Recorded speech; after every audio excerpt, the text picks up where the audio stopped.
Dear students, most welcome to all of you in my YouTube channel EPN Chemistry by Dhananjay दीप। तो students, सबसे पहले videos की तरह आप हमारे साथ नोटबुक और पेन लेकर के ज़रूर बैठें और पूरे वीडियो को देखें ज़रूर। और वीडियो शुरू करने से पहले हम चाहते हैं कि आप पूरे एनर्जी के साथ हमारे साथ सिंक्रोनाइज हो जाएं, जिससे जो है आप जो आपके साथ हम डिस्कस करने जा रहे हैं उसका अधिक से अधिक लाभ ले पाएं। तो आज जो है ये जो जैसा कि पता है आपको कि ये केमिस्ट्री का क्लास है।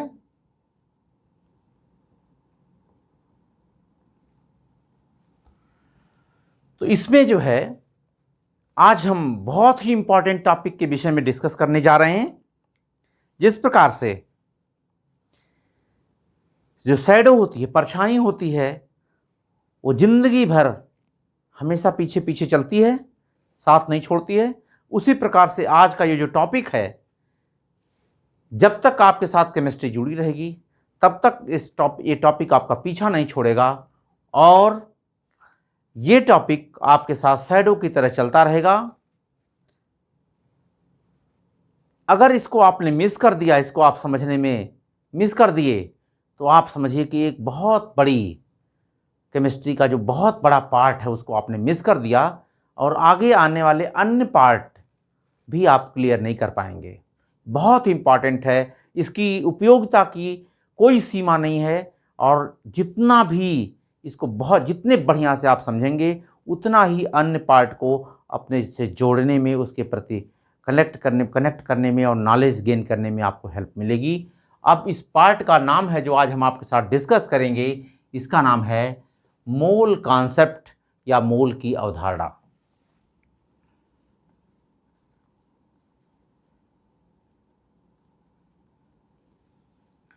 मोल कॉन्सेप्ट, जिसको हिंदी में कहते हैं मोल की अवधारणा। अब मोल कॉन्सेप्ट को जानने से पहले कुछ छोटी छोटी चीजें हैं जिसको जो आप पहले से ही 10th में पढ़े होंगे, फिर भी हम यहाँ थोड़ा सा आपको बता देते हैं। मूल कॉन्सेप्ट में चूंकि उनका जिक्र आएगा इसलिए हम आपको बताते हैं, जिन्हें हम कहते हैं समस्थानिक और संभारिक। समस्थानिक को इंग्लिश में कहते हैं आइसोटॉप्स।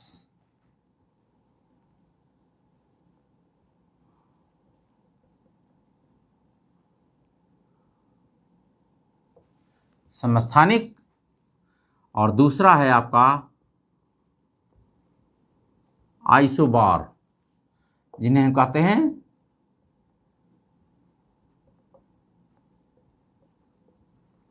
संभारिक। इन दोनों के नाम से यह स्पष्ट है, सम का मतलब समान, स्थानिक का मतलब स्थान। जिसका समान स्थान हो, कहाँ स्थान हो? पीरियाडिक टेबल में।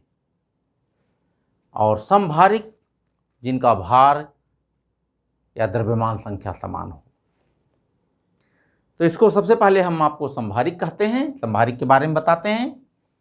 संभारिक क्या है? समस्थानिक क्या है? समस्थानिक किसी तत्व के वे परमाणु समस्थानिक होते हैं। किसी तत्व के वे परमाणु जिनका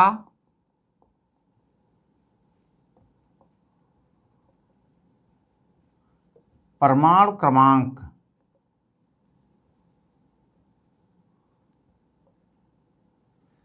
समान हो तथा द्रव्यमान संख्या या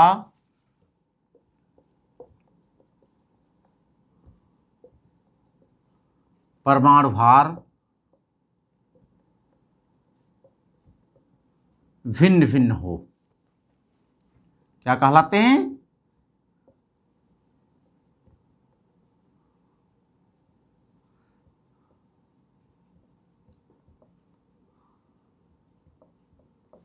समस्थानिक कहलाते हैं।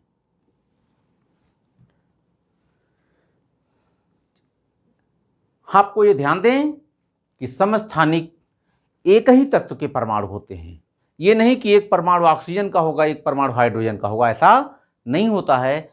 अगर ऑक्सीजन के परमाणु होंगे तो केवल ऑक्सीजन के ही होंगे, हाइड्रोजन के होंगे तो हाइड्रोजन के ही होंगे, कार्बन के होंगे तो कार्बन के ही होंगे। तो जब यहाँ आप कह सकते हैं बहुत ज़्यादा क्लियर करने के रूप में कि एक ही तत्व के वे परमाणु जिनका परमाणु क्रमांक समान हो तथा परमाणु भार भिन्न हो। जैसे हम कुछ एग्जाम्पल्स लेते हैं, हाइड्रोजन के 3 परमाणुओं का हम लेते हैं 1H1, 1H2, 1H3। देखिए ये इनके परमाणु क्रमांक हैं। तीनों हाइड्रोजन के परमाणु हैं।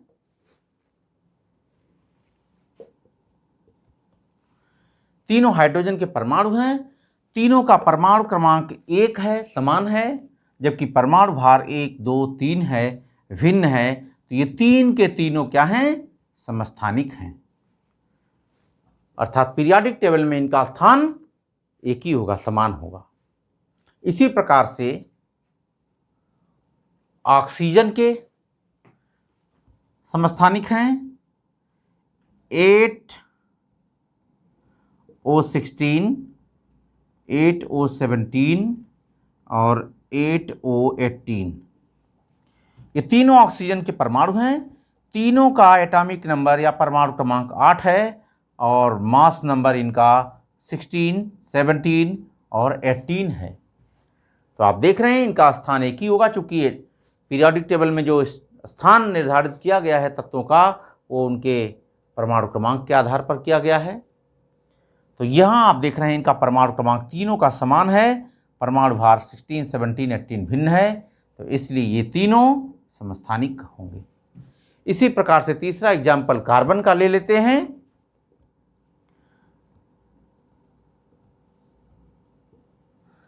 (6C12), (6C13) और 6C14।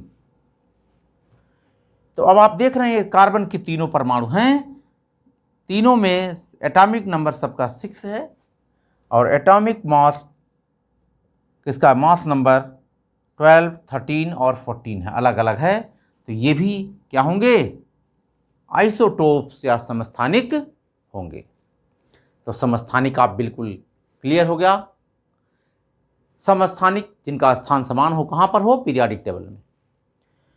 तो एक ही तत्व के वे परमाणु जिनका परमाणु क्रमांक समान हो तथा परमाणु भार या द्रव्यमान संख्या भिन्न भिन्न हो, वो सभी समस्थानिक कहलाते हैं। अब अगले टॉपिक पर हम चलते हैं।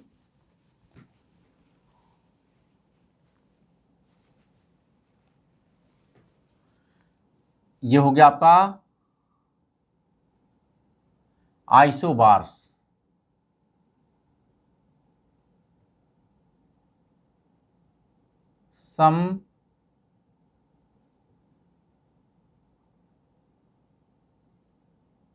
समभारिक।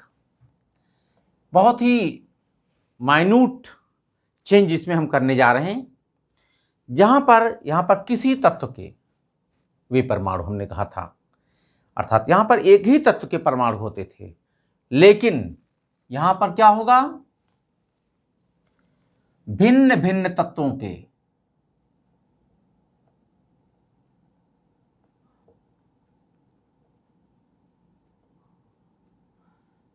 के परमाणु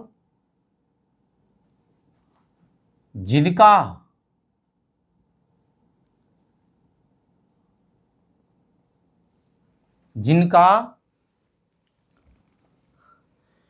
परमाणु क्रमांक तो भिन्न हो, समान न हो, बल्कि क्या हो? परमाणु क्रमांक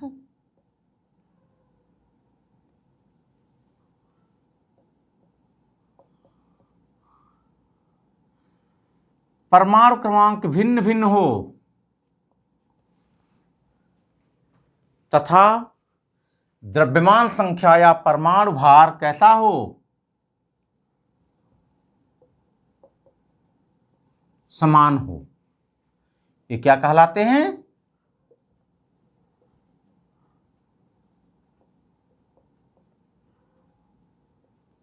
समभारिक कहलाते हैं। तो वहां पर एक ही तत्व के परमाणु होते थे, यहां भिन्न भिन्न तत्वों के परमाणु हैं। जैसे एक एग्जाम्पल हम लेते हैं, 18 आर्गन होता है, इसका एटॉमिक मास नंबर होता है 40। पोटेशियम होता है 19 K40 तथा 20 Ca40। यहां पर आपने देखा परमाणु किसके हैं, एक तो आर्गन का परमाणु है, एक पोटेशियम का परमाणु है और एक कैल्शियम का परमाणु है। तीनों परमाणु क्या हैं, इनके एटॉमिक नंबर तो डिफरेंट डिफरेंट हैं, बट मास नंबर या एटॉमिक मास क्या हैं, सेम है। इसलिए ये समभारिक है, इनका भार सम है, बराबर है, तो इन्हें हम समभारिक कहते हैं। दोनों में डिफरेंस देखिए, समस्थानिक में एक ही तत्व का परमाणु होता था, यहां पर अलग अलग तत्वों के परमाणु हैं। छोटी छोटी बारीकियों को अगर आप ध्यान देंगे तो बहुत अच्छी हो जाएगी आपकी प्रिपरेशन, कोई दिक्कत नहीं होगा इसमें। ये समभारिक हो गया। तो समस्थानिक समभारिक यहां पर आपको बताना जरूरी था। अब आप पुनः अपने टॉपिक पर आ जाएं, मूल कॉन्सेप्ट के रूप में। तो सबसे पहले यहां पर आपको जानना है कि मोल क्या है। आपको मोल के विषय में जैसे कोई पूछता है कि what do you know about mole, mole है क्या, तो आपको हम बोलचाल की भाषा में बताते हैं कि मोल एक इकाई है, यूनिट है। जिस प्रकार से किसी भी चीज़ को व्यक्त करने के लिए हम इकाई का प्रयोग करते हैं, जैसे कोई द्रव है, अगर उसे हमें नापना है तो उसकी इकाई हम लीटर में लेते हैं। भार वाला कोई है, द्रव्यमान कोई है, तो उसको किलोग्राम या ग्राम में लेते हैं। उसी प्रकार से गैस है अगर, तो उसको भी हम लीटर में लेते हैं। और भी बहुत सारे माध्यम हैं। तो पहले आप ये जान लिए कि मोल जो है किसी पदार्थ को व्यक्त करने की एक इकाई है।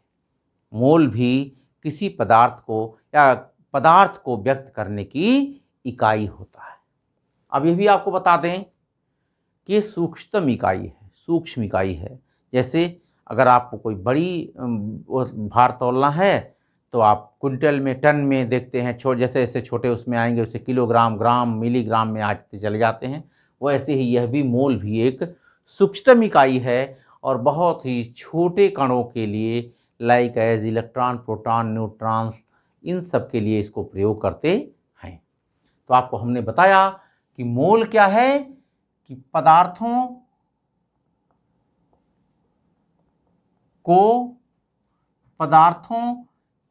के भार को व्यक्त करने की इकाई है। मोल क्या है, पदार्थों के भार को व्यक्त करने की इकाई है।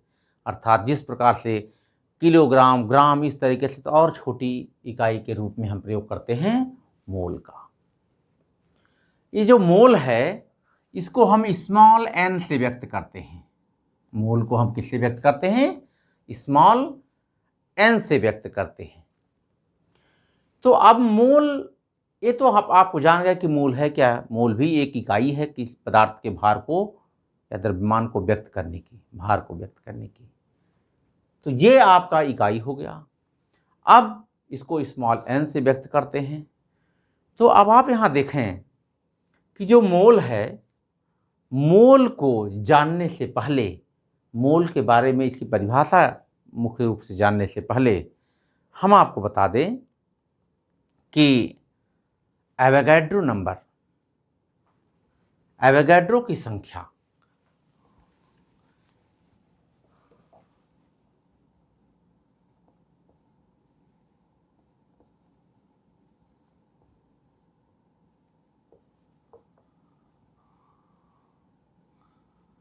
एवोगैड्रोज नंबर,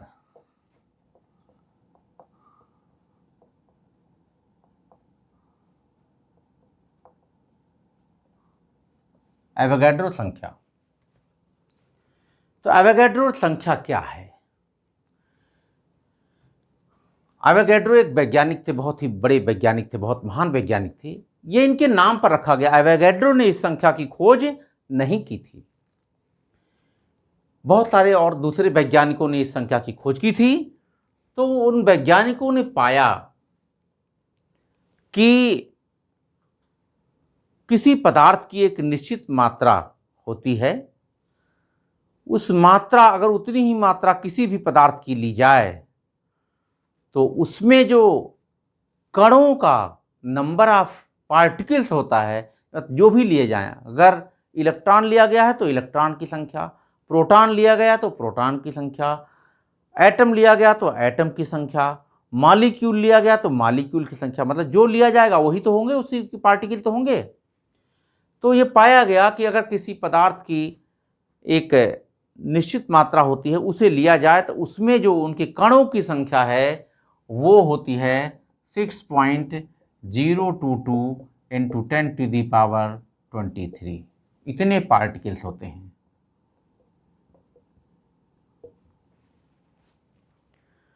तो इसी मात्रा को ये कहा गया कि किसी पदार्थ की वह मात्रा जिसमें उसके इतने पार्टिकल्स पाए जाएं।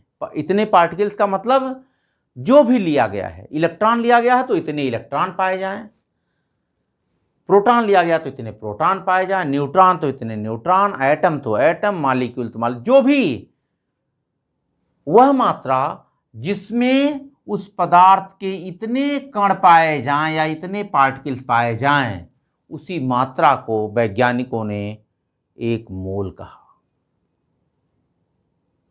कहीं भी आपको फिसलने की जरूरत नहीं है, बहुत ही क्लियर कट डेफिनेशन है। तो आप कह सकते हैं कि किसी जो वैज्ञानिकों ने दिया, इसी संख्या को एक महान वैज्ञानिक एवोगैड्रो के नाम पर एवोगैड्रो संख्या रख दिया गया, एवोगैड्रो नंबर इसका नाम रख दिया गया।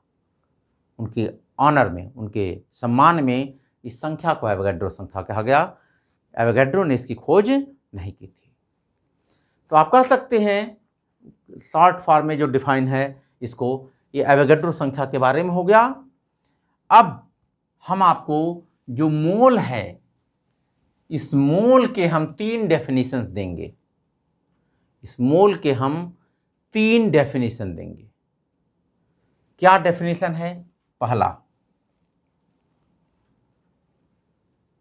भाई मात्रा के आधार पर या संख्या के आधार पर, तो आप कहेंगे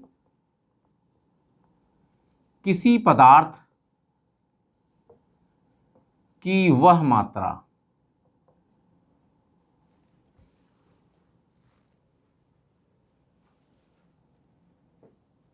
या आपको हम पहले दूसरी एक जो लीगल डेफिनेशन है वो हम बता देते हैं। मोल की जो डेफिनेशन लाई गई, ये कहा गया कि कार्बन 12 का भी हमने आपको कार्बन के 3 समस्थानिक बताए, C6H12 H13 14। तो इसमें कहा गया C12 मतलब कार्बन 12 का मतलब सभी के एटॉमिक नंबर तो समान ही होंगे, तो अर्थात जिसका एटॉमिक मास नंबर 12 हो। कहा गया कि कार्बन 12 के 12 ग्राम में, यदि कार्बन 12 जो परमाणु है, इसी को 12 ग्राम लिया गया, अर्थात 12 ग्राम कार्बन 12 के में कार्बन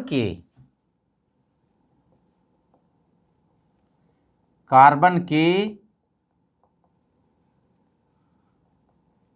परमाणुओं की संख्या,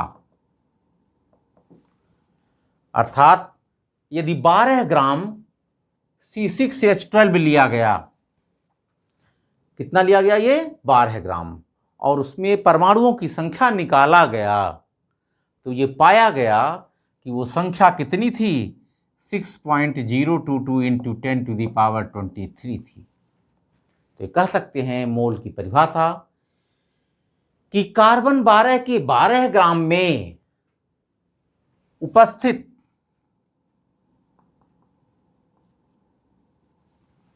कार्बन के परमाणुओं की संख्या को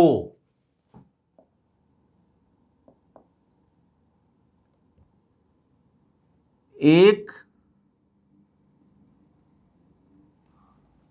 मोल कहते हैं। एक मोल कहते हैं। और ये पाया गया है कि यदि कार्बन 12 का 12 ग्राम लिया जाए, तो ये 12 ग्राम में यदि कार्बन 12 के परमाणुओं की संख्या निकाली जाए, तो वो संख्या आती है एवोगैड्रो संख्या के बराबर। अर्थात आप कह सकते हैं कि किसी पदार्थ के एक मोल में उसके कणों की संख्या इतनी होती है। तो इस आधार पर हम मोल के डेफिनेशन को 3 पार्ट में डिवाइड कर देते हैं, पहला संख्या के आधार पर। तो आप कह सकते हैं कि किसी पदार्थ की वह मात्रा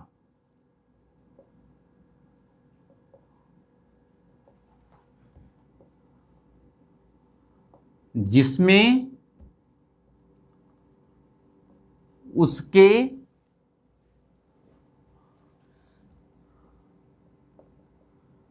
कणों की संख्या 6.022 इंटू 10⁻23 हो, उसका एक मोल कहलाता है।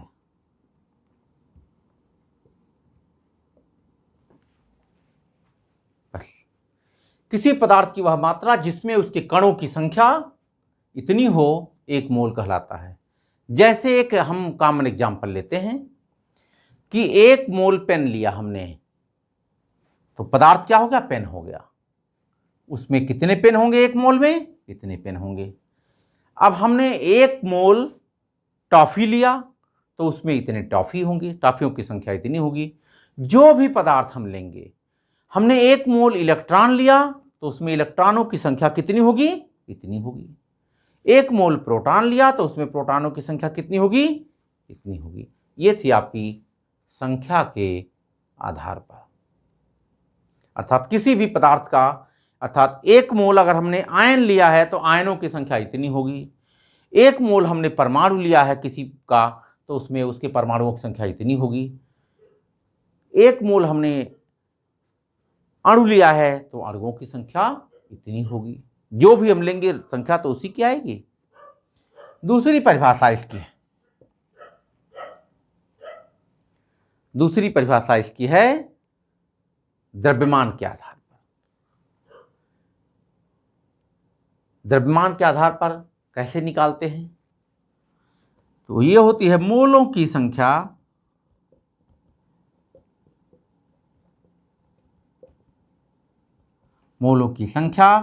जिसे हम n के द्वारा व्यक्त करते हैं, स्मॉल n के द्वारा, बराबर होता है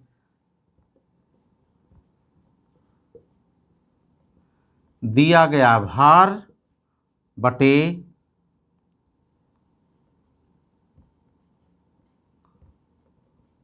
अणुभार ग्राम में, या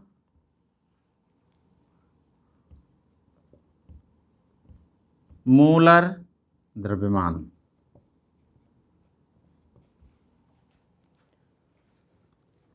ये भी दिया गया भार भी किस में होगा, ग्राम में होगा। अगर अलग किसी यूनिट में है तो उसे हम ग्राम में चेंज कर लेंगे। तो आप कह सकते हैं किसी पदार्थ के 1 मोल का जो द्रव्यमान होगा या मोलों की संख्या होगी, वो कितनी होगी, जो भार दिया गया है और उसके मोलर द्रव्यमान से उसको गुणा कर दिया, भाग दे दिया जाए, तो उसके मोलों की संख्या निकल जाएगी। तीसरा जो इसकी परिभाषा है मोल की, गैसों के लिए मोस्टली यह परिभाषा अप्लाई होती है। तो इसमें कहा गया है कि समान ताप और दाब अगर है, समान ताप और दाब पर कोई भी गैस हो, क्या है, एसटीपी पर, स्टैंडर्ड टेम्परेचर एंड प्रेशर, या एनटीपी पर कर सकते हैं,